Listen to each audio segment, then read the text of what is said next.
Kowe aja ngawu gawar ngawur. Semar ki mung derajate gedibal 17. Semar ki mung wong elek nyala mripat. Semar ki ming derajate pono kamar ing atas mung kepengin bangun Karang Kadempel kepengin bangun desa wae kok. Teko dadak nggunakake srana pustaka Jamus Mang Jimar Klimasada. Lho nuwun sewu sing menang paring pangandikan iku ming Sinuwun Puntadewa.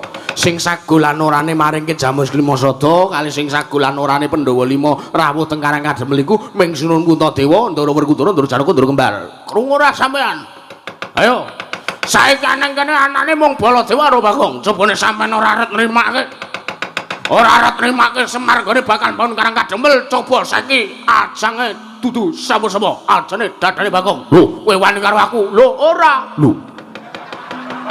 Anu wani mergo siji mesti nek kula mati mungsuh sampean, mesti kula jenenge sinebut mati utama mergo kula mbelani karo bapak. Nek Petruk mati mungsuh Sinuwun Kresna, mati Nestra. Lho.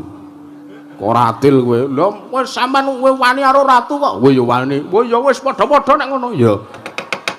Ora apa-apa. Sing penting niatku lanten ngriki mbelani karo bapak. Perkara sampean ora trima niku dudu perkarane sampean. Wong sing duwe gegayuhan niku bapak. Ning bapakmu kleru. Klerune nggo napa? Klerune bapakmu ming kawula cilik kok arep mbangun desa dadak gunake srana Jamus Klimasada. Lan Pandhawa 5 kudu rawuh. Lho niku rak perkarane Sinuwun Puntadewa sak kadang sampeyan ora sampeyan ngurusi. Petruk nuwun. Nek manut aturku kowe balya wae. Kowe balya wae ora usah dadak nyuwun ngampil pustaka Jamus Mang Jimar Klimasada. Ora usah mboyongi Yayi Prabu Puntadewa sak kadang Pandhawa 5 cacahe rawuh ning Karang Kadempel. Lho nuwun sewu. Perkara niki mung kula pasrahke kali Sinuwun Puntadewa. Entuk saka Sinuwun Puntadewa, ora entuk ya saka Sinuwun Puntadewa. Njenengan wonten mriki menika namung neneka. Lho, kowe ngarani aku mung neneka? Nggih. Dasarmu apa? Siji, sampean mboten wenang paring mandikan jernyatanipun menika sanes Nalendra Ngamarta. Angka kalih sing rumaket karo Pandhawa menika mung Bapak Semar. Dadi Bapak Semar nek duwe keluh kesah bot repot napa-napa, Pandhawa mesti ngrungokke. Lah sampean niki durung nganti Pandhawa ngrungokke kok sampean wis paring pangandikan nuwun sewu. Kowe krungu ora wis sampean? Sampean ki nang kene ming neneka nuwun sewu. Sekranjang koplak pangandikane nata Ndrawati apa Dre Prabu Baladewa. Hus, Prabu Baladewa. Ora bakal tak nggo apa meneh tak rungokke. Ning saklimah pangandikane Sinuwun Puntadewa bakal tak nggo. Edan manusma ing jajalanat. Bagong nun, kowe ngeyel tenan kowe. Wis arep mbadal dawuh nata. Mbadal ya ben nuwun sewu niki perkarane kula karo Semar kali sampean. Petruk kowe arep mbadal dawuhku. Lho nuwun sewu sampean niku senes Nalendra Ngamarta. Senes sampean niku senes Nalendra Ngamarta. Kowe mbadal dawuhku. Mbadal ya ben Pak Glandang Tenggala. Glandangan. Lho kresku nganti kacar ta lho. Benane sik ora. Ha iya no kan. Angger go ngomong ki wetenge ki munggah dhewe. Ha iya. Ayo ta, ayo. Oh, tekan ngendi mau ambu? Lali to, lali ya ben wah jan. Angel lho truk nyuwarake papat banter ngene iki. Angel kok. Coba ayo. Bagong arep wani karo aku. Wani mergo wis tak belani pati. Kula belok pati karo bapak. Petruk arep wani karo Nata Nata Ndrawati nggih wani mawon. Kowe wani nenggale iki risane senjata cakra wantun mawon. Wantun Bapak kasembatan gone bakal nggayuh utawa badhe bakal mbangun Karang Kadempel. Kowe arep wani karo aku. Saiki ngene wae. Piye? Toh-tohan wae. Lho. Sampeyan duwene apa? Toh-tohan bojo? Aja, bojoku ming siji. Oh iya. Edan manis maning jajalanat Petruk. Nun. Kowe arep wani karo Nata Ndrawati wani mawon ayo. Padangane wani, petengane wani, rupak wani, jembar wani, ciut wani, amba wani. Lho. Ayo. Sampeyan aja takon dudu ning kene papan wong neter katetean. Kowe wani karo Nata Mandra, wani sing tak wedani apamu? Metu Jawa. Ya, metu Jawa. Wah, Nalendra galak kok ora kendel sampeyan. Lho, ora kendel piye? Wanine kok metu njaba. Oh ya ora apa-apa to ya aku sampean ki Nalendra sugih ora wani ragat. Lho ora belawanan ucapmu panusma ing jajalanat. saiki ditentokke sapa sing bakal ngalahke Kridananata Mandura. Lho mesti wae kula edan metu njaba. Metu njaba glandang nenggala leganing atiku. Wah.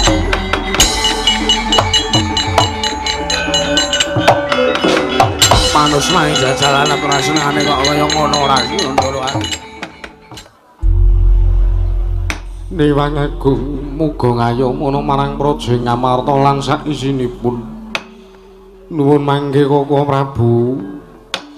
Prabu Sri Bathara Kresna saawejeng ngandika ingkang rayipun Darma Kusuma ngaturaken asung pudya pangastawa tuwin pambagya raharja rawujeng ngandika Kanjeng Koko Prabu Sri Bathara Kresna wonten Praja Ngamarta mugi tansah manggih kawilujengan lan kayiwanan Koko Prabu Sri Bathara Kresna jagat pangestu ora wayah penara jagat kula ninggih Yayi Prabu Darma Kusuma sakalangkung bombong bilawanipun manahipun ingkang Ndrawati dupi kula tampi timbalan paduka Yayi Prabu Darma Kusuma Yayi Prabu Puntadewa dinten sakmenika nimbali tuwinamiji biswanipun ingkang Raka Ndrawati wonten ngarsa jengandika Yayi Prabu Darma Kusuma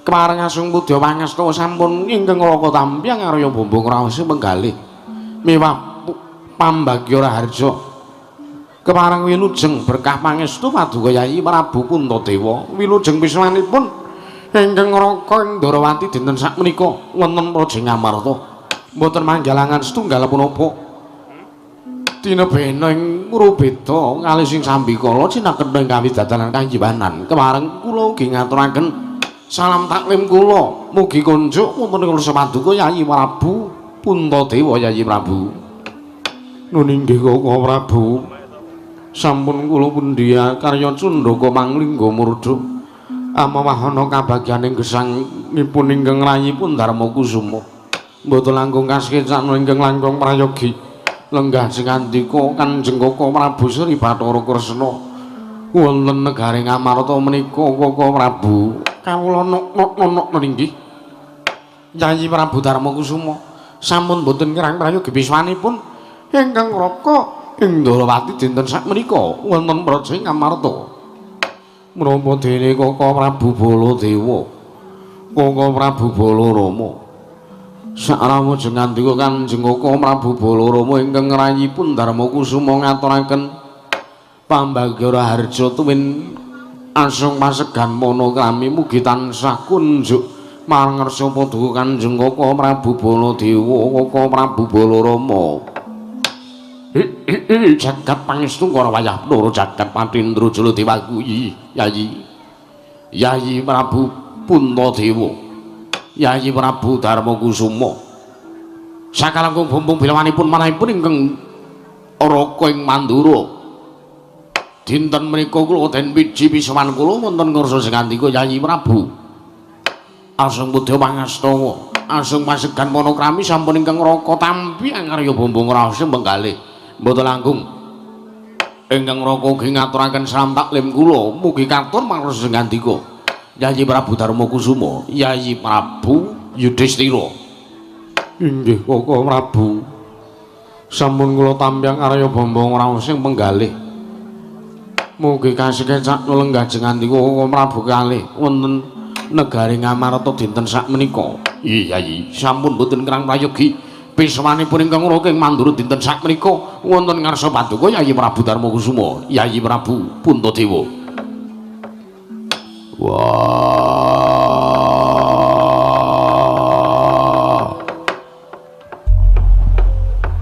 criteng kakangku Sarawi Kresna kakangku ana kersane barep slamet rawuh criteng kakangku ning Praja Ngamarta kandhangipun Kakang Dimas Werkudara Jodipati ya wis prayoga lan antuk pamujine si Ading Jodipati sawanipun Kakang slamet ora ana alangan swiji apa ngersani Yayi Prabu Puntadewa ya Ya wong aku ngaturke basaku wae Tampanono Kresna kakangku. Iya.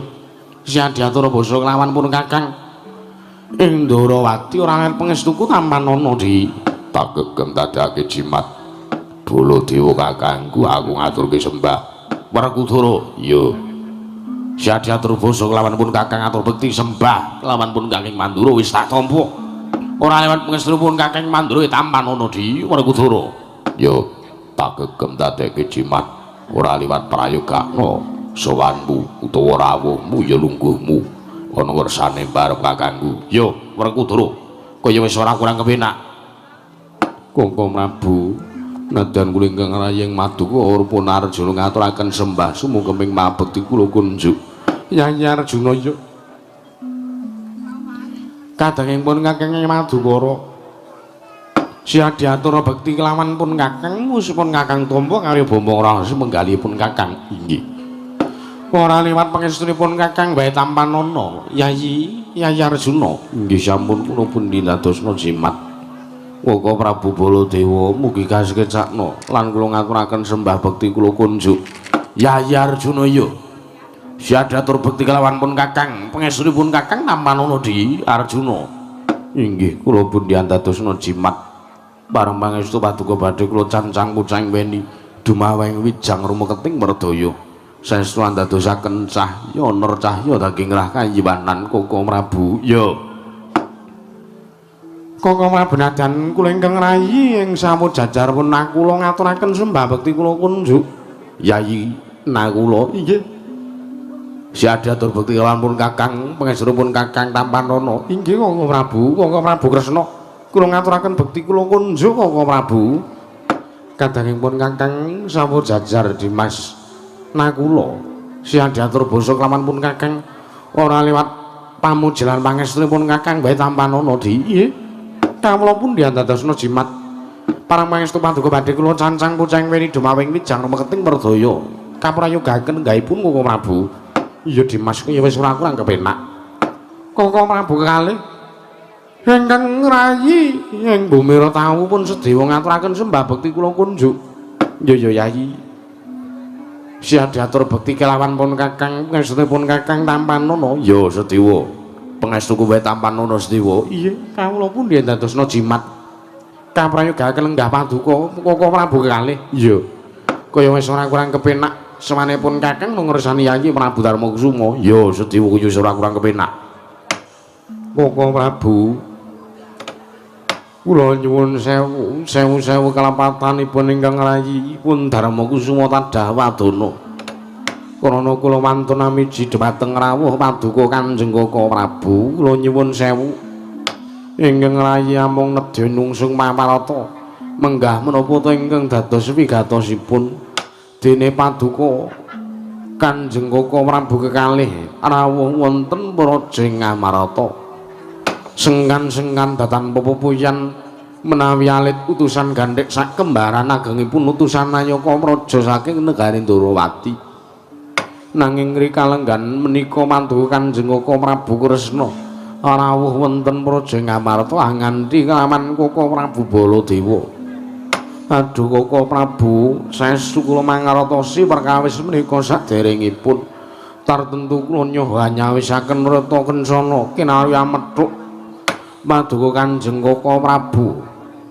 kekalih wonten Praja Ngamarta saha nyawisaken hermawar kinarya miji ampeyan paduka Kanjeng Koko Prabu kekalih Koko Prabu Sri Bathara Kresna Maramadri Koko Prabu Baladewa Koko Prabu caket pangestu ora wayah ndara jagat Yayi Prabu wonten timbal ingkang ngadhawu malah kula ingkang nyuwun pangapunten awit kula wantun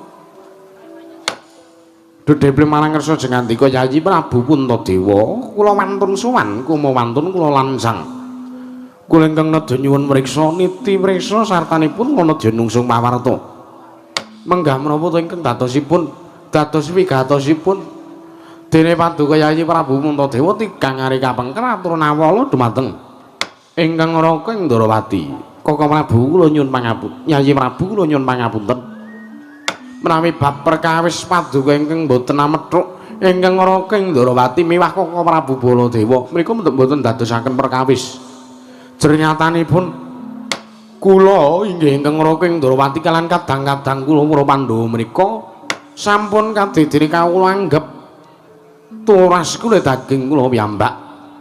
Mila sareng kula nyumuru pinawala, kula nyurasa isining nawala bilih paduka animbali dhumateng piswanipun ingkang Raking Ndarawati tartunu kadidiri kula gelak lampah kula enggal-enggal kula tumuju wonten negari Ngamarta selak kula kepengin pinanggih kalan kadang-kadang kula para Pandhawa. Inggih. Mila Yayi, ngapunten ingkang kados mekaten niku kula mau sampun dadosaken raos jiga lan perkiwa. Jernyatanipun kula nganggep menawi kula sowan wonten negari Ngamarta menika tartentu raos lan penggalih kula sampun kadidene nalikanipun kawula wangsul wonten negari Ndarawati. Inggih. Minangka saking menika sengandika sak kadang Pandhawa Yayi Prabu Puntadewa mewah kadang-kadang kula para Pandhawa menawi nedya tetinjo dhumateng kawontenan negari Ndarawati ilang ana raos jiga lan perkewa. Negari Ndarawati kaanggep kadidene negari Ngamarta utawi negaranipun paduka piyambak Yayi Prabu Puntadewa menapa dene kadang-kadang kula para Pandhawa. Nggih Yayi, leres kasinggihan mekaten. Jernyatanipun kula ingkang Raking Mandura kaliyan Yayi Kresna menika sampun kadidene turas kulit daging tunggal balung. Nggih.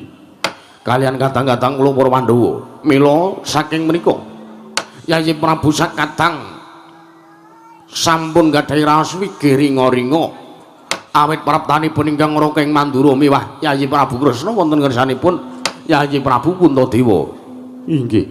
Malang samangke ingkang nedya kula tanjaken satanipun kula nedya nyungsung pamarta menapa wigatosipun dening paduka Yayi Prabu ngawontenaken pasewakan agung ingkang ngaturi tawiyane bali dhumateng wiswanipun ingkang Raking Mandura miwah Yayi Prabu Kresna ing Ndarawati. Mila kula nyadhung dawuh kula nyunjung pawarta Yayi. Inggih. Yayi Prabu Puntadewa kemalang bilih paduka paring dawuh tumunten kawedharengan kathah nanging menawi wadi tumraping para kadang sentana awi kula dherekaken manjing telenging kedaton apan satrunitra kaliyan ingkang Raking Ndarawati kula nedya nganglungaken jangga nilingaken karna mastuti sabda tama paduka Yayi Prabu Puntadewa Yayi Prabu Darmakusuma anjrenggang puspita rum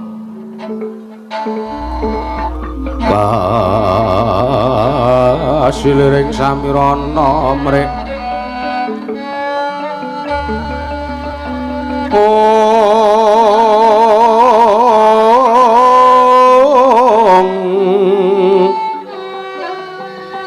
sekar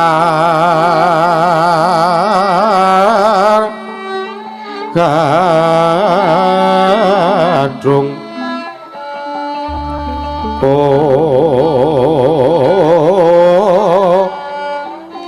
ngas gandhanyo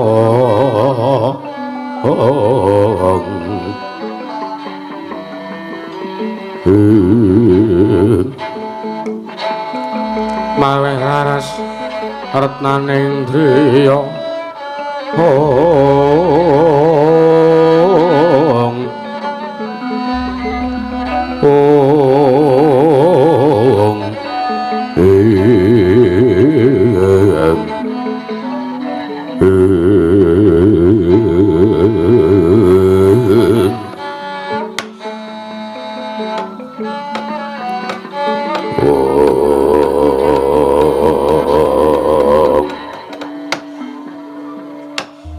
Koko Prabu, kula nyuwun pangapunten Koko Prabu. Awit kula kesupen mewah kula kalimput sangka kathahing kewajiban kaprajan negari Ngamarta ngantos kula kesupen. Kula kelepian bilih 3 ari kapengker kula atur nawala dhumateng paduka Kanjeng Koko Prabu. Koko Prabu saestu ancas miwah gegayuwanipun ingkang rayipun Darmakusuma anggenipun nedya ambayongi dhumateng rawuh paduka Kanjeng Koko Prabu Saestu kula namung nedya nyuwun priksa sartanipun nyuwun iga pratikel paduka Kanjeng Koko Prabu babagan kawontenan ingkang lumadi wonten praja Ngamarta menika Koko Prabu jagat pangestu karo wayah benara jagat Yayi Prabu Darmakusuma wonten timbalan ingkang ngadhawuh kaget penggalih kula sareng paduka Yayi Prabu paring dawuh bilih paduka Yayi Prabu nyuwun iga pratikel satanipun nyuwun pitedah bab kawontenan ingkang lumadi wonten negari Ngamarta Yayi negari Ngamarta kenging menapa lan wonten kedadosan menapa wonten negari Ngamarta teka paduka animbali dhumateng piswanipun ingkang Raka Indrawati nggih Yayi kula nuwun sewu kula nggih kaget sareng kula midhanget pangandika paduka Yayi Prabu Puntadewa bilih paduka nyuwun mriksa babagan kawontenan praja Ngamarta kula nyuwun sewu negari Ngamarta wonten kawontenan menapa negari Ngamarta kenging menapa lan wonten perkawis menapa ingkang lumadi wonten saindenging negari Ngamarta wah Kresna kakangku Werkudara piye sing gedhe pangapuramu aku sing kudu mene wangsulan kelawan criteng kakangku minangka wakile mbarep iya Werkudara ora dadi ngopo iya ternyatane mbarep ora wani matur marang ngersane Kresna kakangku ternyatane perkara kuwi mau dianggep wadi kamangka tumraping Werkudara yen to perkara kuwi mau ngasi mung ditoke utawa perkara kuwi mau ora gage dirampungi bakal ngrusak saking para kawula ternyatane kuwi mengko bakal ngembet marang kanalendrane mbarep kakangku yen to ngasi dianggep ora tresna karo kawula mengko malah mundhak mbebayani tumraping mbarep kakangku tundhone ora bakal becik karo Pandhawa iya banjur ana perkara apa sing lumadi ana ing praja Ngamarta di Kresna kakangku piye uruhanamu negara Ngamarta wis ana 3 sasi ketaman pagebluk ngono yo akeh kawula sing esuk lara sore ketiwasan akeh kawula sing padha nandang lelara akeh kawula sing wis padha kelangan kiblate padha ora ngerteni kudu menyang endi meneh padha lumaku lan kudu kepiye meneh nggone nglakoni urip ternyatane miturut Werkudara wong urip ngono tanpa pawitan nadyan to negara Ngamarta ketaman pagebluk kahanane ning Werkudara ora ngrasake susah Werkudara ora ngrasake sedih Werkudara ora ngrasake angel Werkudara ora ngrasake kabutan nampa wae Jawa to iya ternyatane wong urip ning madya padha ngono wajibe mung nglakoni lelakon ya adile ya mung dilakoni sadurunge urip ora njaluk ora njilih ora kepengin diuripke ora kepengin linairake ning jagat nanging Werkudara pesthine kodrat diwenangake sartane duweni kewajiban netepi kewajiban ing Madyapada iya mulanane mbuh kanane kepiye wae lakone Werkudara ya mung kudu bisa nampa iya ternyatane tumrap Werkudara wong urip yen kepengin tentrem yen kepengin ayem yen kepengin jenjem mung kudu bisa nampa kelawan lakon uripe iya bener pancen kabeh nyatane kawula dititahke ana ing Madyapada kuwi mau wis mesti ning kodrat yo sartane ora ana kang bisa batal dawuhing Gusti ternyatane yen to siji pesthi loro tibaning wahyu kuwi mono pancen wis dadi kodrating Gusti sing Maha Kawasa yo mula anane barep ngrawuhke jlitheng kakangku lan Baladewa kakangku wong arep njaluk pituduh bab perkara negara Ngamarta sing wis 3 sasi ketaman pagebluk iki Kresna kakangku jagat pangestu karo wayah Ploro jagat Yayi Prabu tartentu menawi miturut ingkang raka ing Ndrawati perkawis menika kala wau boten saged dipun anggep enteng lajeng kedah kados pundi lampah kula anggenipun badhe marantasi pagebluk ingkang lumadi wonten negari Ngamarta menika Kaka Prabu jernyatanipun kula sampun ngrawuhaken Brahwana winasih 1000 sugata miyang para nimpuna kinarya nambak rengkaning praja wondaya gegagar wigar datan antuk karya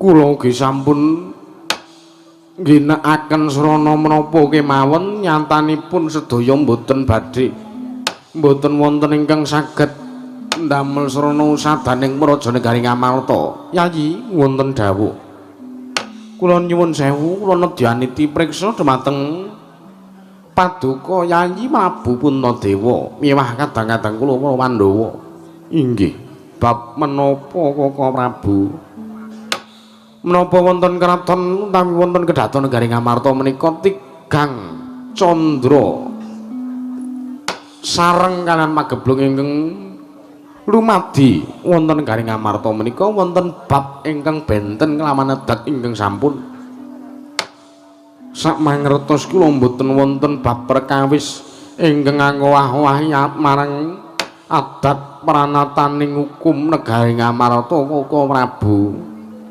nanging wonten setunggal perkawis ingkang dadosaken manahipun ingkang rayipun Darma Kusuma bingung ngantos kula kesupen kados pundi serananipun anggen kula badhe ndamel srana usadaning praja negari Ngamarta menapa Yayi inggih menika pun Kakang Semar Badranaya ingkang sampun wonten sabta candra mboten rawuh mboten sowan netepi kewajiban kaprajan wonten negari Ngamarta Kaka Prabu jagat pangestu karo wayah Ploro jagat Yayi wonten dawuh la inggih perkawis menika ingkang dadosaken perkawis inggih menika negari Ngamarta ingkang taman welak ing Jawata inggih namung dipun sababaken saking Kakang Semar Badranaya ingkang sampun wonten sabta candra mrikalenggan sak menika mboten sowan netepi kewajiban kaprajan wonten negari Ngamarta jenyatanipun Kakang Semar menika nyuwun sewu nadan derajate ngaceplik nanging menika sinebut pusaka kang bisa kandha jimat kang bisa ngucap inggih Kakang Semar menika tansah samar datan saged dipun mangertosi kados pundi pasemonipun lan kados pundi penggalipun Kakang Semar inggih jernyatanipun nalikanipun Kakang Semar menika nandang sungkawa Kakang Semar tansah mesem guyu kadidene rumaos bombong lan ayem inggih nanging jernyatanipun jroning penggalipun Kakang Semar menika gadhahi raos sungkawa kosok wangsulipun nalikanipun Kakang Semar nandang seneng gadhahi bungah jroning saklebeting penggalih Kakang Semar tamtentu gadhahi pasemon kadidene tiyang ingkang nedya sungkawa Yayi Prabu inggih Kaka Prabu mila perkawis menika mboten saged dipun anggep bahan-bahan jernyatanipun Kakang Semar menika pamongipun para Pandhawa kula ngrumaosi nadyan kula menika dipun angkat minangka pujangga negari Ngamarta kula menika dipun anggep kandidene pujangganipun para Pandhawa nanging kula ngrumaosi bilih ingkang gedhekke para Pandhawa wiwit kuncung ngantos gelung wiwit jlambrang ngantos lamprang menika Kakang Semar Badranaya mila dinten sak menika ugi kula namung saged matur lan nyuwun tulung dhumateng paduka Yayi Prabu Puntadewa kersa jengandika ngrawuhaken tuwinani bali praptanipun Kakang Semar Badranaya Yayi Prabu sigra-sigra yen permana kanca sigra ngaget nawang sesangga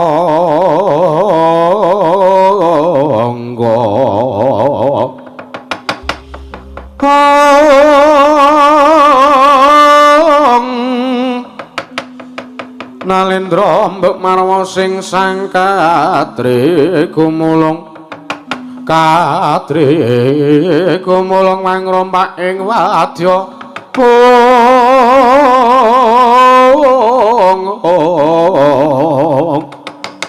Wardakara rek kakiri-kiri Rananggana magawe gelarira wang-wang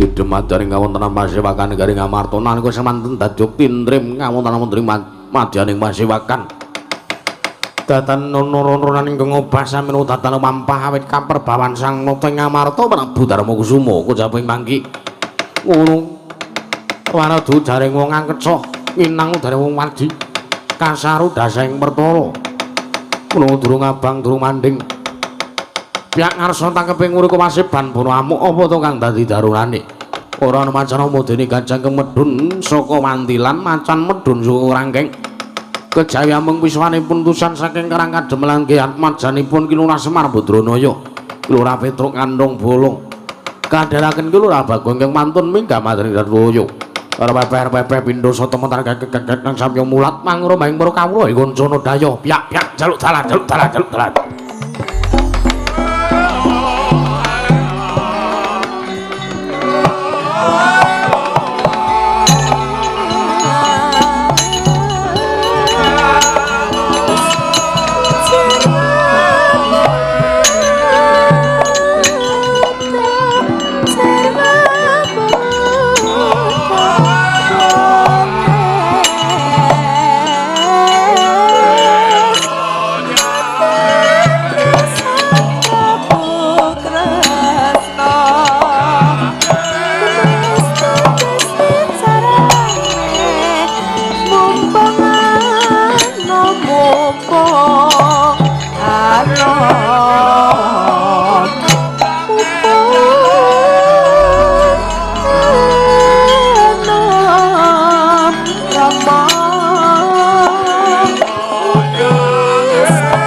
Sinongwati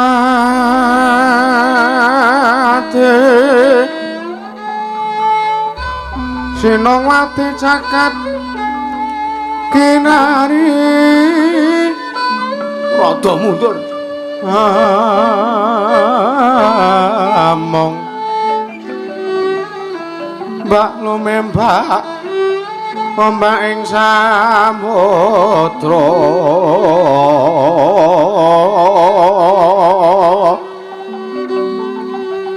hai ana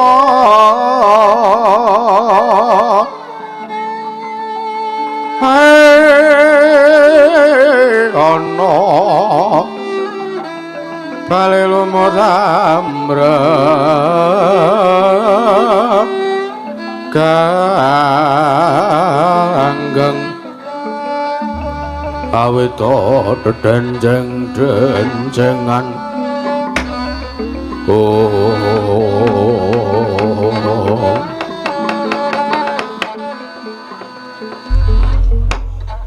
Koko Prabu Sri Bathara Kresna wonten timbal ingkang adhawuh Yayi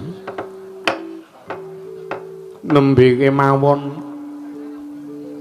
kula raosan kalian paduka babakan Kakang Semar Badranaya mboten pantara dangu menika kok anake sowan lah dalah lah menika to mbok bilih menika ingkang dados utusan saking Kakang Semar Badranaya menggah menapa to sababipun dening Kakang Semar Badranaya mboten rawuh wonten Praja Ngamarta inggih kadangu Yayi inggih Koko Prabu lenggah ingkang sekeca sampun mboten krang prayogi Yayi Prabu Puntadewa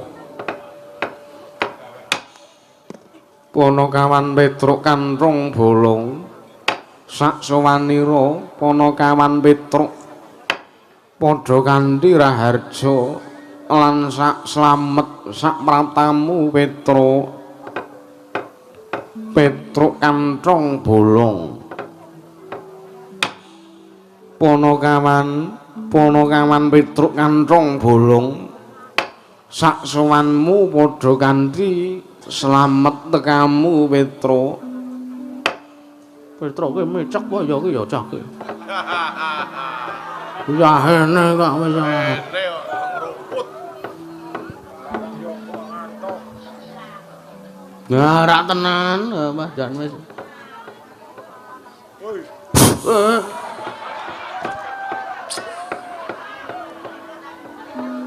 angin gedene ra jamak-jamak. Truk. Timbali kok lho nyok. Wo. Malah turu. Iya sabar. Aku ngantuk tenan lho. Ngantuk ya ora ngono kuwi. Pasewakan iki kudu spring bed. Oh. Wis ngantukan. Nabuh pojok dhewe ngantukan ngono.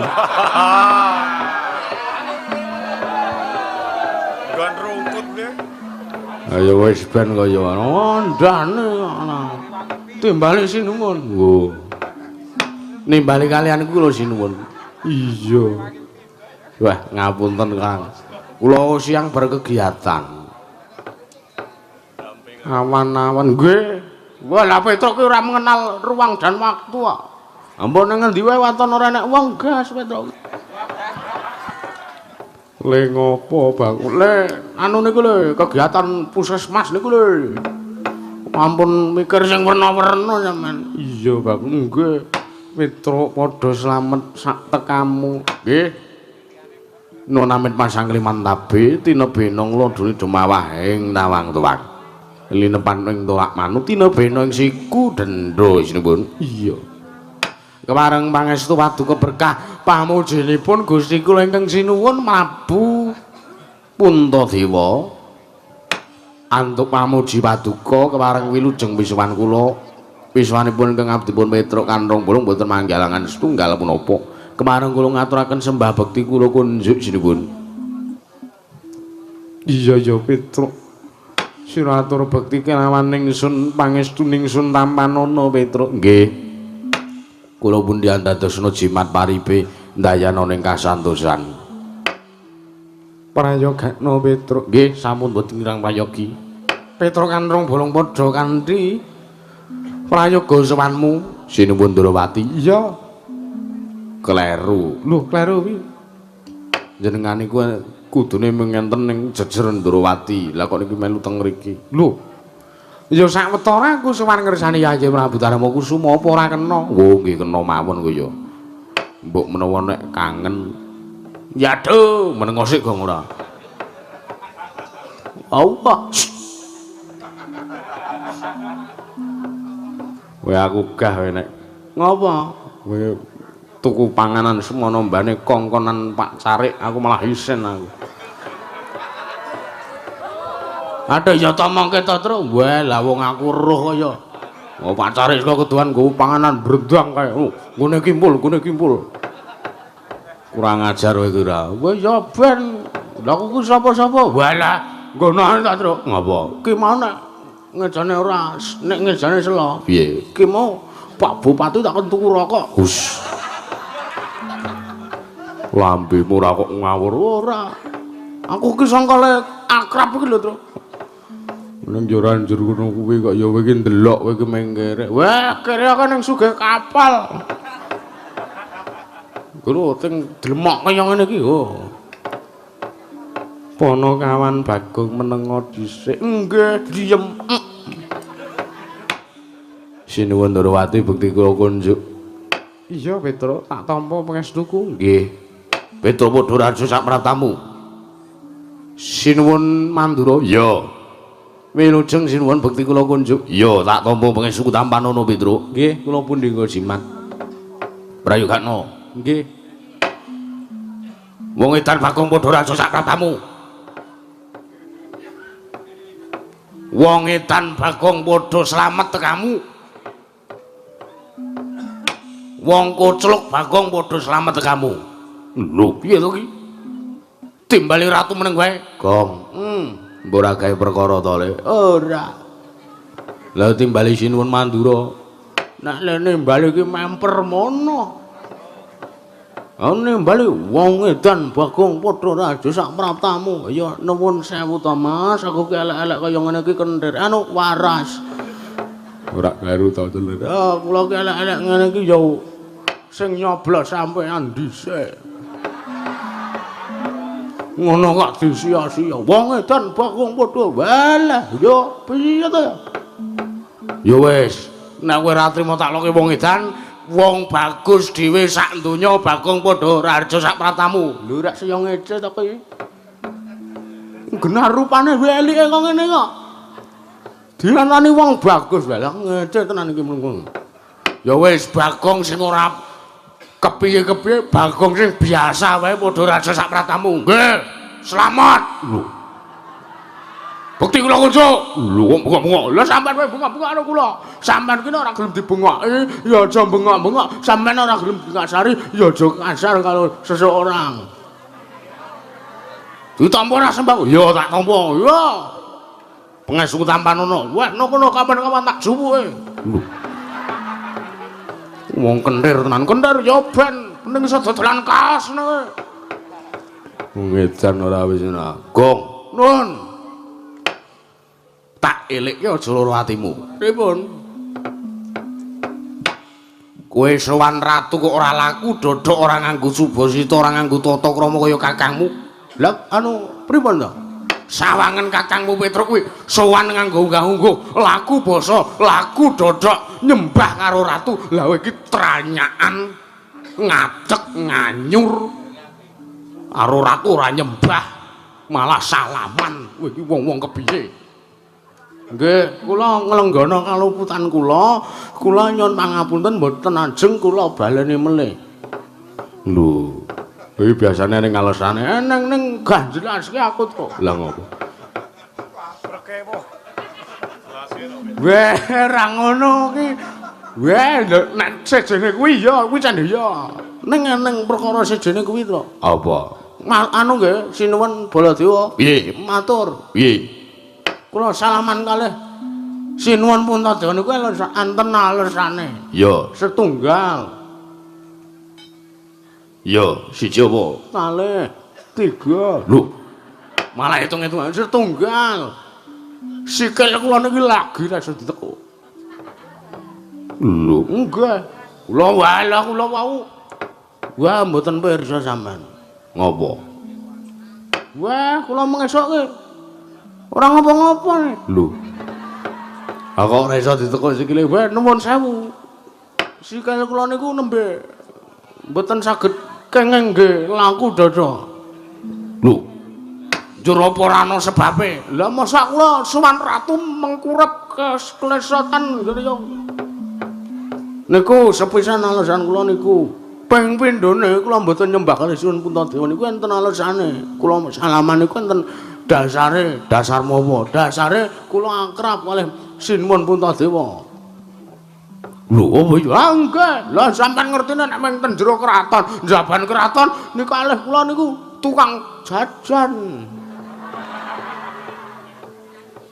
Bagong non aja buka wadi. Nggih, santai mawon mo. Dumeh kowe sing mbayari njur aku kok omong-omongke. Mboten napa-napa wae karang kula niku nek lagi seneng tetulung kancan niku ngoten niku. Iya. Lah niku siji sikil kula nembe mboten sehat, lorone kula kalih Sinuwun Puntadewa niku salaman niku mewujudkan sebuah keakraban. Ning ora sak trepe ana kawula cilik derajat kuwi ming batur kuwi ming Punakawan sowan ratu kok ora basa ora nggo subasita ora laku dodok malah salaman ora nyembah apa sak trepe nggih niku kleru ning nuwun sewu kula tak nyun priksa le Sinuwun Puntadewa piye Sinuwun piye Bagong napa sampean lara ati kula jak salaman ora napa sampean goreh penggalih kula jak salaman ora astu babar pisan ora Bang nggih kuwi rungokno sing kawogan tak jak salaman ra piye-piye kowe ki wong kono-kono kok lho aku ki ming mrenggake ya nek umpan papan Mas sampean ki ra kulino sowan ning Amarta aku ki bendina jedal-jedul coba sangka akrabe aku karo Sinuwun Puntadewa kaya melu nyanak ora. Ya wis.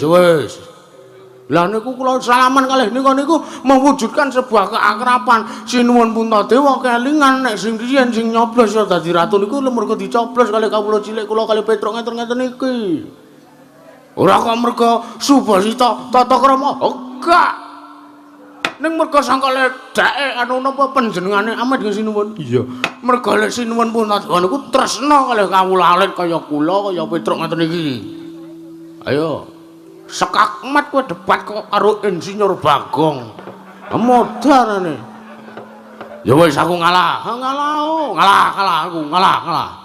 Kok Prabu mriku senengane kok nek karo Bagong mung benah kalah. Wis, ora omongan wis. Oh iya, syukur kowe ora iso omongan apa-apa wis saiki. Wis menengo. Nggih. Angger kalah debat kok njur muring-muring ora. Lolos ya ben. Malahane ora kangelan nyapluki dhewe ya. Gong menengo, meneng ya meneng ora. Petruk padha slamet. Ndara werku Ndara. Yo. Wilujeng bukti kula kunjuk Ndara. Pangestuku tampanana. Nggih. Bagong padha slamet. Ndara Setyaki matane anu Ndara Werkudara. Wilujeng bukti kula konjuk. Alah warang ora reti kaya tra. Ha iya nah suarane padha. Iya. Pangestuku tampanana. Nggih, prayogana pun kepenuk banget. Petruk padha raharja sak pratamu. Ndara Janaka wilujeng bukti kula konjuk Ndara. Iya. Bagong padha slamet. Truk dilungi amplop. Oh iya.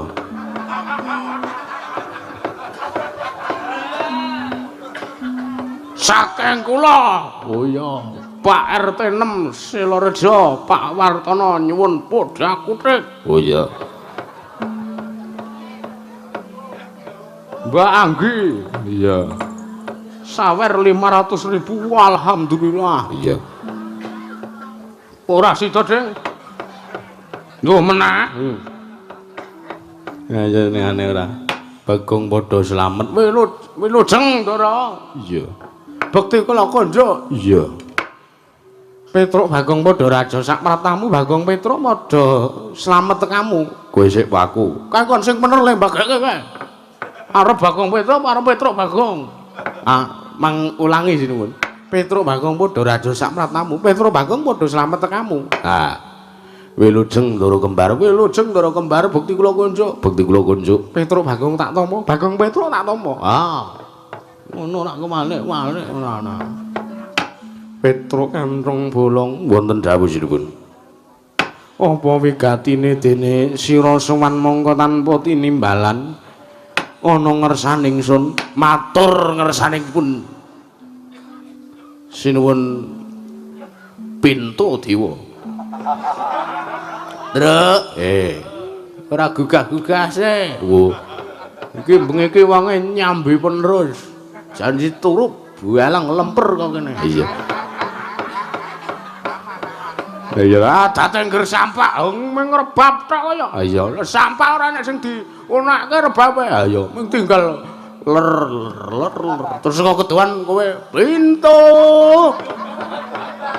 Ha iya to, bangun. Ha iya gek genti kowe, anu genti aku kowe ler ngono. Oh, Petruk, bangun. Genti kowe mediane sindan-sindan. Ya ben lho ya kadang kesel kok. Ya ora apa-apa. Iya. Kemarin matur sing ngersanipun sinuwun Puntadewa, lepat atur jagung pangaksami. Iya, Petruk. Nggih, sepisan kula ngaturaken tebah Siti Sekul sak lawuhe. Truk. Adik bajekno genep aku to kamane. Lah piye? Tebah Siti Sekul bener ngrungku sak lawuhe ngebaki wetengmu ngono. Tebah Siti Sekul binuling ron klopo ampuranta mobil kathah lepan kula matur nuwun ngersanipun sinuwun Prabu Puntadewa. Iya Petruk. Nggih. Sepisan sowan kula atur bekti kunjuk marang Rasa Paduka sinuwun Prabu Puntadewa. Ndungga pangga kalih. Sowan kula menika mboten saking pikajengan kula piyambak nanging sowan kula dapur dipun utus dening bapak kula Semar Badranaya utawi wong atuwa kula Ismadi. Wis mati kok tukang eson nggo. Mlendis. Iya. Ismaya wong atuwa kula Ismaya utawi kakekne Nayantaka. Iya Petruk nggih. Mungkin dados ing kawuningan marsanipun Paduka sinuwun Prabu Puntadewa bapak niku pun enten 7 sasi niki. Lara sinuwun. Bapakmu nggih dipeta teng RSUD. Apa RSUD? Nggih. Dipeta teng UGD. Apa? Unit garuk dada lambene. UGD iki unit gawat darurat. Oh.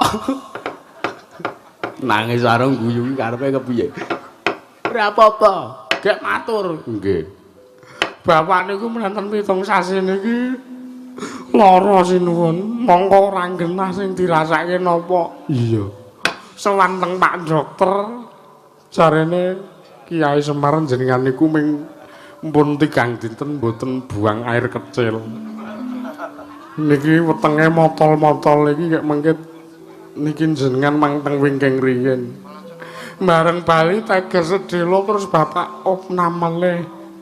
Iya, dipeta teng ruang radiologi. Dirongsen. Apa to? Rongsen.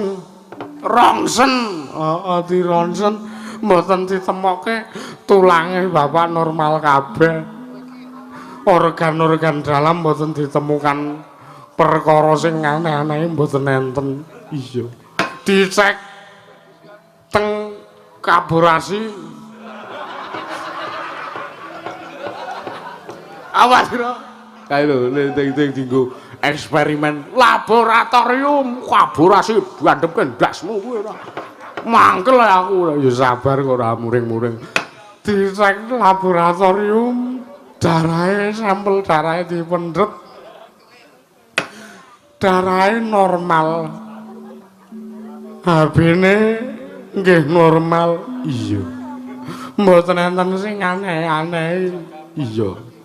Direkam jantunge nggih mboten napa-napa. Malah bantere ra jamak-jamak. Merga sangkale bapak telung dina ngempet nguyuh niku. Iya nggih. Terus dicek nggen bagian apa tru? introduksi. Tru, reproduksi. Nggih niku normal. Mboten enten ginjale mboten napa-napa, lambung nggih mboten napa-napa. Jantung, hati mboten napa-napa. Iya, nggih perbalungan mboten napa-napa. Iya.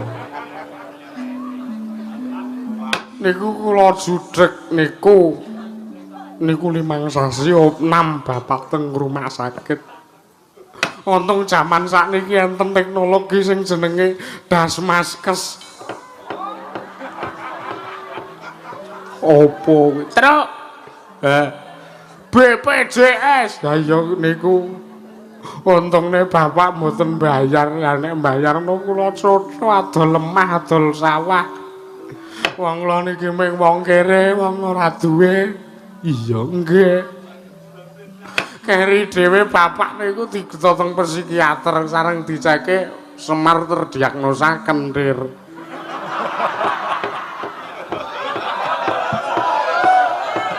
Ora ujung-ujunge to mboten Semar terdiagnosa kok kan beban pikiran. Wekasan otake blank, mboten saged nggih mikir niku jane sing lara niku pikirane bapak. Iya nggih. Mila sareng bapak niki men dereng total pulih kados wingi uni dereng full 100% pulih niku dereng.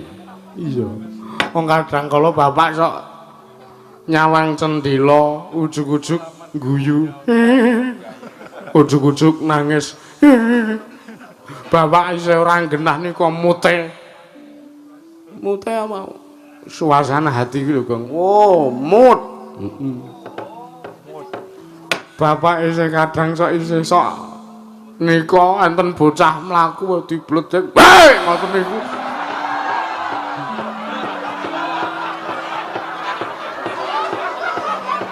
Wah, wedi to bocah. Kula dhewe kaget. Iya, nggih.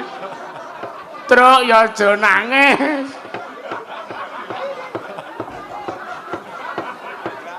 Sabar. Aku emosi tenan iki 7 sasi ngrumat Semar iki. Wis ora ndang ya nuwun sewu. Bapak sareng kula takoni sareng lagi waras nika. Iya, niki men kula tinggal men mboten waras. Niki wae kula pamit ajeng sowan teng Amarta niku truk pesen kalih kula ngoten niki. Iya, truk warep nendi? Lho, anu ngendikane dawuhe bapak. Ngendikane kula kan sowan teng Amarta sowan sinuwun Puntadewa. Iya. Truk non aku lho ngeten niku. Engko nek Bali aku gawakno helikopter. Rak judeg to. Wis kaya aneh-aneh niku jalukane. Bar kuwi engko aku penekno kambil ora. Aku niku bingung ngrumat Semar 7 sasi niku malah kula sing edan ta. Wah, mergo ora kuat. Anak tuwek dhewe gareng ya goblok dhewe. Ora iso ngrumat wong tuwa. Iya. Bagong ki nom dhewe gawane bendina ming dolanan montor. War-war ngalor ngidul ngulon ngetan. Kowe ki ora ngerti. Lho, Tru, racing. Apa? Racing. Fu Club. Apa kuwi? Satria. Iki rombongane Kimpul. Enggak FU, enggak I love you. Menengo wae ra. Oh, wis. Iya. Kula stres malahan mikir bapak. Iya, lah bapak mutusan karo kowe sowan ning Amarta Wigati. Ah, wigatine ngeten. bapak niku janjane mikir mergo bapak nyumurupi kahanan kawula sak negara utawi sak padukuhan Karangkadempel niku kok kaya ora normal bapak nyumurupi kahanan kawontenan wonten ing padukuhan Karangkadempel niku beda kelawan adat sing wis kelakon beda kepiye kaya dene ketampan pelaing Jawata niku lho kawula mboten enten sing tentrem entene mriki kula netan lor kidul enten ming regejekan saben pendak-pendak esuk ming perkara wong do tuku sayur men dadi padu teng Karangkadempel niku kula nganti bingung masjid blas ora ana wong adan pundi-pundi mboten enten sing wah pokoke kahanane niku sakniki teng Karangkadempel mencekam lah bapak niku ngantos stres mikir niku ngantos bingung. Lah mula bapak niku ndek gegayuhan janjane bapak niku kepengin bangun Karangkadempel. Iya, ning ngendikane bapak syarate abot, Truk, syarate abot. Syarate napa, Pak? Bapak ngendika, kowe sowan ning Ngamarta matur sinuwun Puntadewa Pandhawa 5 gangsal cacahe kinen ramuh ning Karangkadempel sinambi mundi pustaka jamus miyang jimat Kalimasada. Mila sinuwun sowan kula waleh-waleh menapa niki kula namung minangka lidah sinambung aturipun ayah kula Semir. Kula namung badhe ngaturaken wigatosipun bilih bapak dinten sakmenika nggadahi gegayuhan kepengin bangun Karangkadempel kula nedya mboyong paduka sinuwun Puntadewa sak kadang Pandhawa kersa rawuh wonten Karangkadempel sinambi mundi pustaka jamus miyang jimat Kalimasada sinuwun. Kresna sinayang manggulung mintonaken dewe kramanira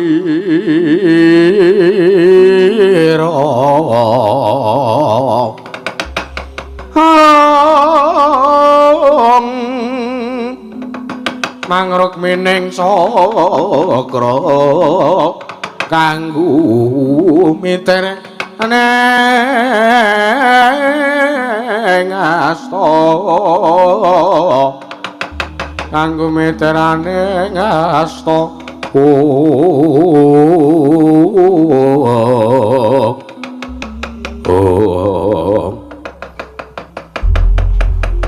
Metro Kantong bolong nun sinuwun Ndrawati iya paripeksa aku sing kudu mene wangsulan karo kowe nggih Petro nun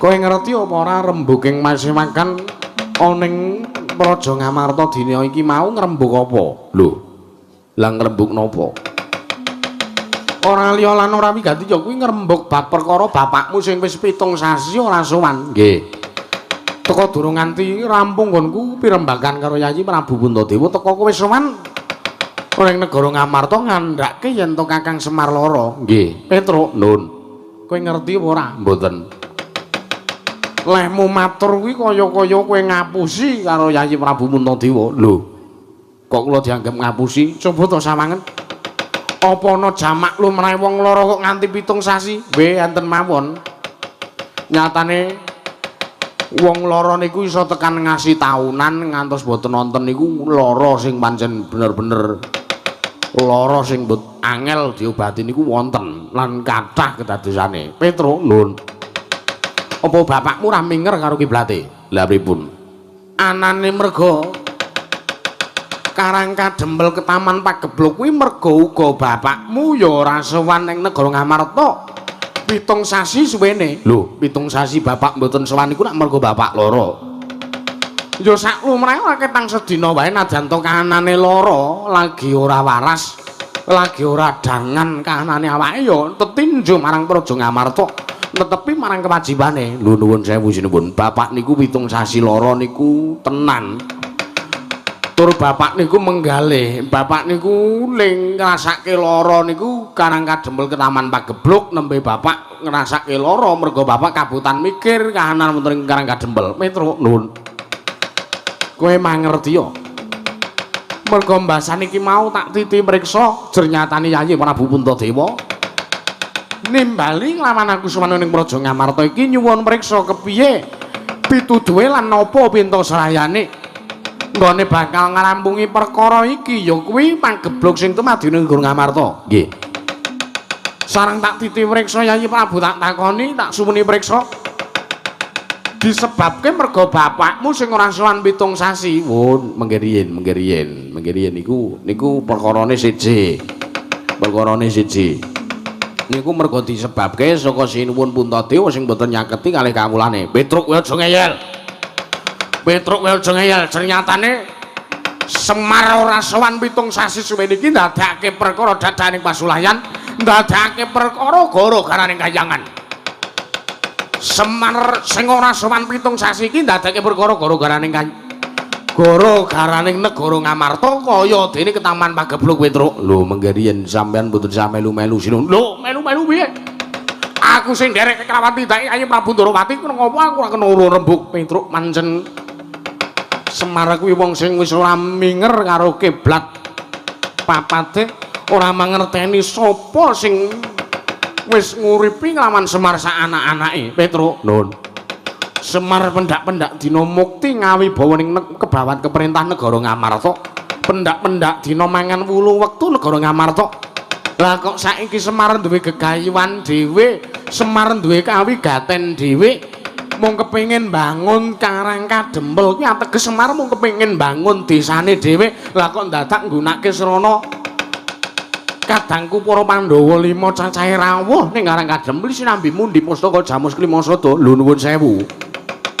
Bapak niku ngendika kalih kula nek ajeng bangun negara, nek badhe bangun sawijining praja niku kedah le miwiti saka sing nggon bagian cilik utawa nggon bagian kawula cilik niku mboten sanes kejawi namung Karang Pradisan, Karang Padusunan ngoten-ngoten niku. Mboten kok perkara bapak niki gegayuhan dhewe niku mboten. Niki niku perkara bapak ajeng duwe gegayuhan niki niku nggih demi kepentingan bersama. Niki niku dinggih-dinggih katentremane wong sak Praja Ngamarta, mboten kok ming dienggo bapak dhewe. Petruk kowe ora usah ngeyel. Nyatane bapakmu mung arep ndurusi senenge dhewe, bapakmu mung arep kepengin ngrampungi karo gegayuhane dhewe. Petruk kowe ora usah badal dawuhku.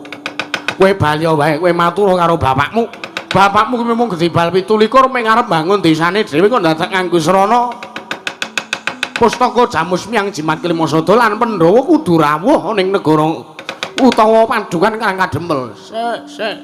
Sing iki ora tak ewangi. Kowe engko kangelan. Oh iya.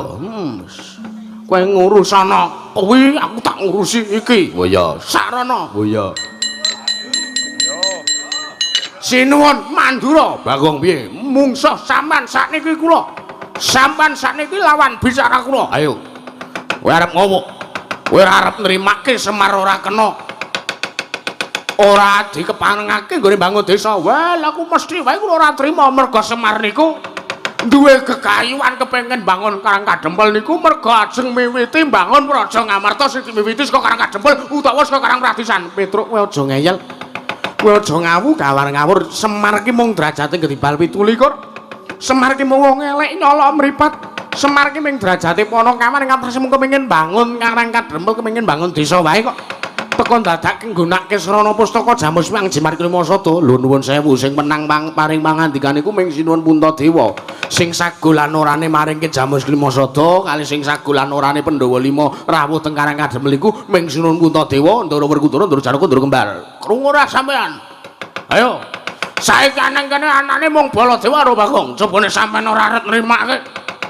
Ora arep nrimake Semar gone bakal bangun Karang Kadempel. Coba saiki ajange dudu sapa-sapa. Ajane dadane Bagong. Lho, kowe wani karo aku? Lho, ora. Lho. Anu wani. Merga siji mesti kula mati mungsuh sampean, mesti kula jenenge sinebut mati utama merga kula mbelani karo bapak. Nek Petruk mati mungsuh Sinuwun Kresna, mati Nesna. Lho.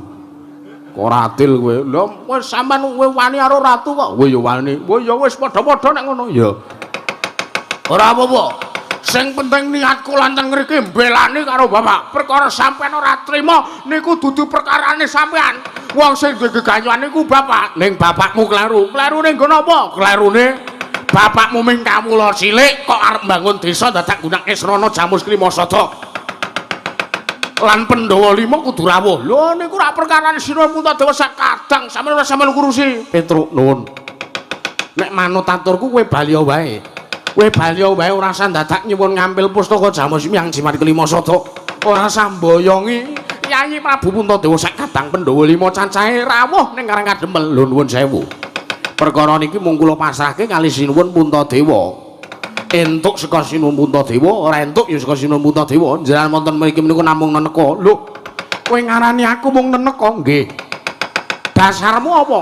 Siji, sampean mboten wenang paring mandikan jernyatanipun menika sanes Nalendra Ngamarta. Angka kalih sing rumaket karo Pandhawa menika mung Bapak Semar. Dadi Bapak Semar nek duwe keluh kesah bot repot napa-napa, Pandhawa mesti ngrungokke. Lah sampean niki durung nganti Pandhawa ngrungokke kok sampean wis paring pangandikan nuwun sewu. Kowe krungu ora wis sampean?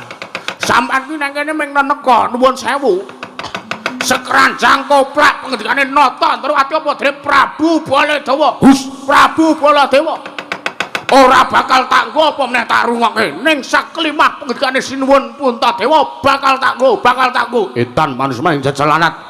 Bagong nun, kowe ngeyel tenan kowe. Wis arep mbadal dawuh nata. Mbadal ya ben nuwun sewu niki perkarane kula karo Semar kali sampean. Petruk arep mbadal dawuhku. Lho nuwun sewu sampean niku senes Nalendra Ngamarta. Senes sampean niku senes Nalendra Ngamarta. Kowe mbadal dawuhku. Mbadal ya ben Pak Glandang Nenggala. Glandangen. Lho kresku nganti kacar ta lho. Benane sik ora. Lah iya no kan. Angger go ngomong ki wetenge ki munggah dhewe. Ha iya. Ayo ta, ayo. Oh, tekan ngendi mau ambu? Lali to, lali ya ben wah jan. Angel lho truk nyuwarake papat banter ngene iki angel kok. Coba ayo. Bagong karepani karo aku. Wani mergo wis tak belani pati. Kula bela pati karo Bapak. Petruk karepani karo Nata Ndrawati nggih wani mawon. Kowe wani nenggale iki risane senjata cakra wantun mawon. Wantun Bapak kasembatan gone bakal nggayuk utawa badhe bakal mbangun Karang Kademel. Kowe arep wani karo aku. Saiki ngene wae. Piye? Toh-tohan wae. Lho. Sampeyan duwene apa? Toh-tohan bojo? Aja, bojoku mung siji. Oh iya. Edan manis maning jajalanat Petruk. Nun. Kowe arep wani karo Nata Ndrawati wani mawon ayo. Padangane wani, petengane wani, rupak wani, jembar wani, ciut wani, amba wani. Lho. Ayo. Sampeyan aja takon dudu ning kene papan wong neter katetan. Kowe wani karo Nata Mandra, wani sing tak wedani apamu? Metu Jawa. Ya, metu Jawa. Wah, Nalendra galak kok ora kendel sampeyan. Lho, ora kendel piye? Wanine kok metu njaba. Oh ya ora apa-apa to ya sampean ki Nalendra Sugih ora wani ragat. Lho ora belawanan ucapmu panusma ing jajalanat. Saiki ditentokke sapa sing bakal ngalahke kridane Nata Mandra. Lho mesti wae kula edan metu njaba. Metu njaba Glandang Nenggala legane atiku. Wah.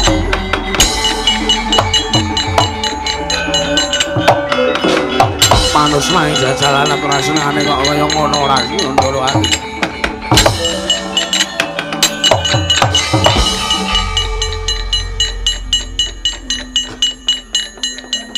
Kok isih mbegogoke nang kene? Ah mengke riyen. Kowe ora ngarep metu. Dereng metu kok dipaksa. Niku gumantung suasana hati kok. Edan bakal edan mawon. Lulusan gal dhuwure.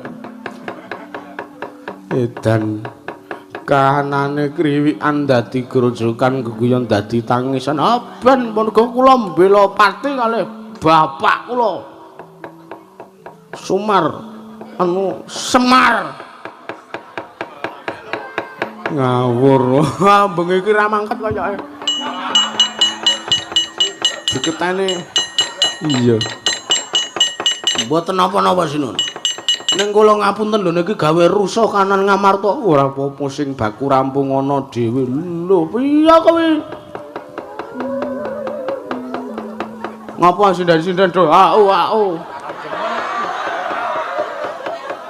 Kowe iki ra ngerti apa piye wah jan. Mayangan nang pinggir pantai ngene iki kepenak. Waduh senengane nduk sambat. Penake kok ngene aku ki sumuk keringetan gembrobyos iki dikipasi kipit. Celas ning ati. Iya nggih. Kowe ora ngarep nututi, nggih nututi kok ya pajan wis ora.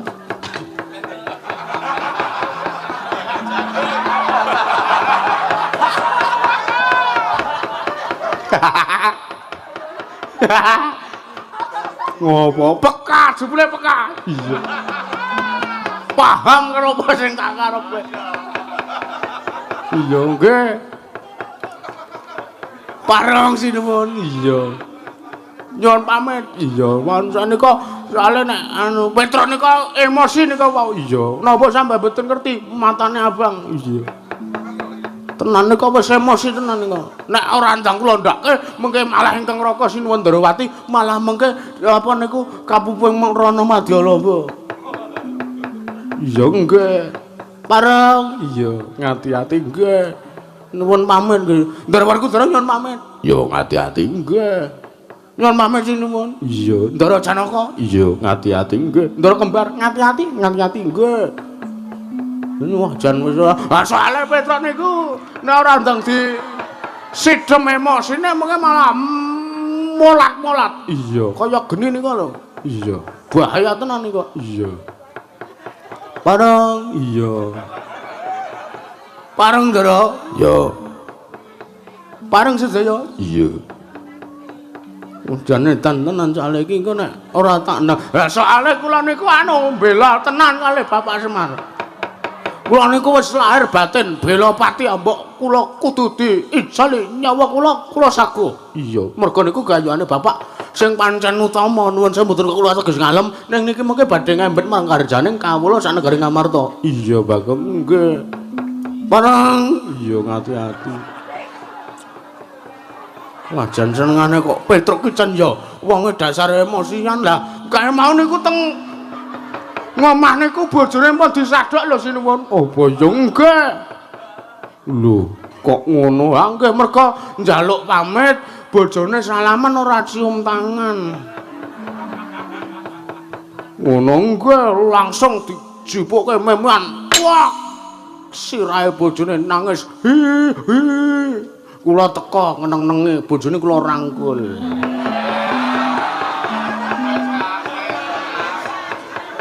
Kowe ya ora piye-piye. Ah, kula etel bae. Enel. Kula karo bojone Petra niku wis dongen dhisik ajeng kula pek. Iya. Ning gandeng kula kalah sugih. Ya udah deh.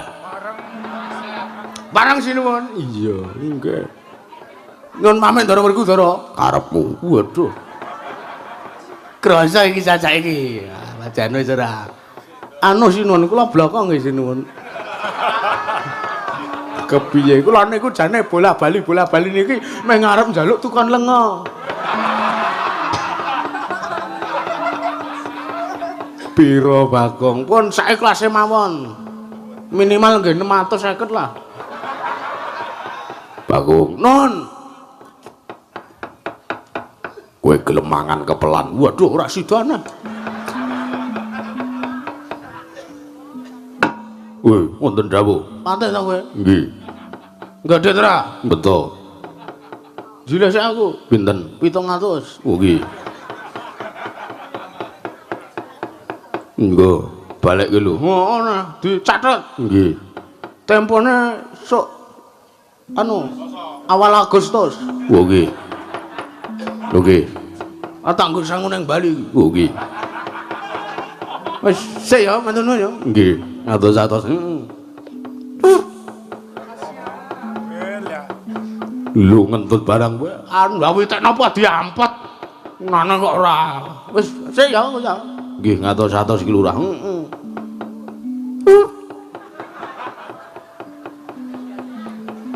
Ora diabul-abul, ora. Oh, kamar mandi ngendi to? Niku lurus terus nengen. Oh ya, matur nuwun. Nggih. Oh, bocah kok nanya.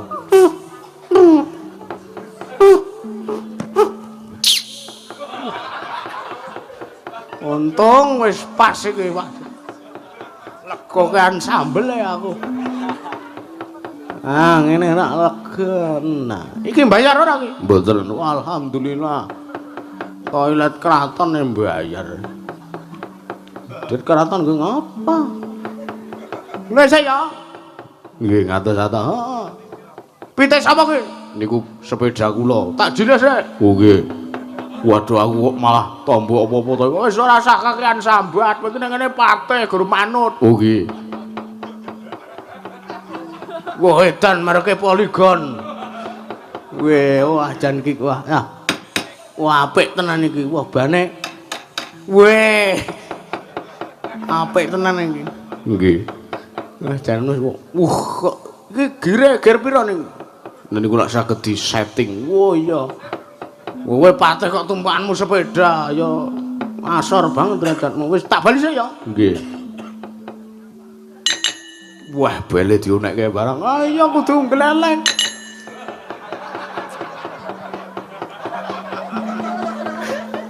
Saya teh. Nggih ngatos-atos. Sampai jumpa. Waduh. Kenging nopo ki ora usah mlayu santai wae. Iki pitik nyabrang wis bener eneng pinggir malah nyabrang. Nggih ngatos-atos. Heeh wis tak bali sik. Nggih ngatos-atos.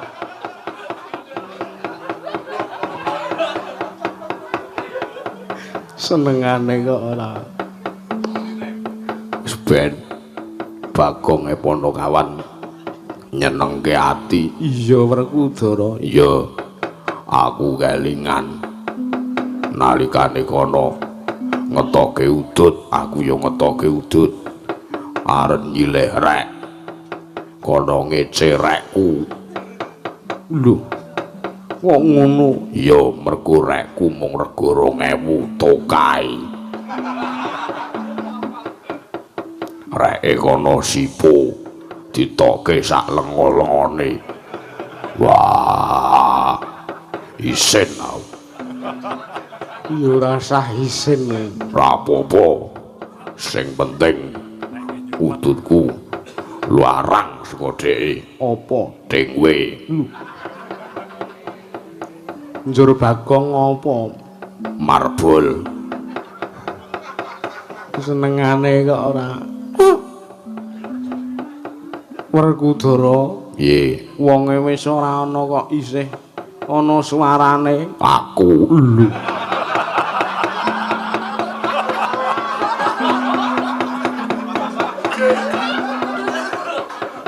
Masewakan kok ora. Rada murus. Iya. Werkudara piye? Marata dimaju pun Kakang bakal matur ngersani si adilan tetarenan babakan perkara Kakang Semar. Yo, barep kakangku wis roke dawuhmu.